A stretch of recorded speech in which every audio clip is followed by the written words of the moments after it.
Kātiha, kua whakawhiwhia te kaituhi paki mairo e karanga hia nei ko Renee ki te tohu a te premia mo tōna toa ki te tuhi kōrero. Hei tā ngā whakamahu ki ara paira tāwhai ka whai te wahine nei no Ngāti Kahungunu i te tohu, i te ono te kau tāra, ono te kau mano tāra hoki, i tēnei tana tau waru te kau mā iwa i te mata o tēnei whenua.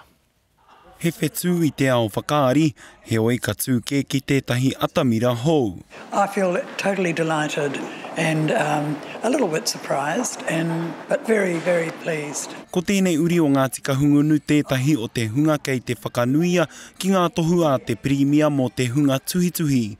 He ono te kau mano tāra te nui o enei taonga, ka whakawhiwhia ki aia mo ana tuhinga i te ao whakaari me mana puka puka anō hoki. I got a huge shock when I got the telephone call. I sort of felt a bit like I was on stage and I'd forgotten my lines. I didn't really know what to say. Kuaroa ia e tuhituhi ana me te whawhai mo ngā take tika wāhine, ko e tahi hoki o ana mahi kei te ao e whakaariti ana. He oi no muri rā no mai ka tīmata tana tuhituhi. I started properly when I was 50, so there's hope for everybody out there yet. And I wrote plays because I'd worked in theatre for about 25 years.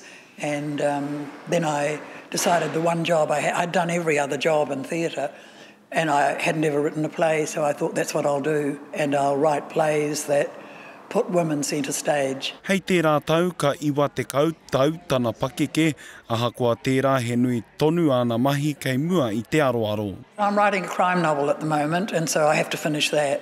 So I'll do that. He oi mō tēnei wā he hararei kei te haere. I think I'll go for a little road trip up the East Coast. You know, I just love Wairoa, Gisborne, over to the east, you know, Ngāti Porou territory, but nothing's perfect. Hei te ono karaka i tēnei pōti mata i te pō tuku taonga, rā pāra tāwhai te karere.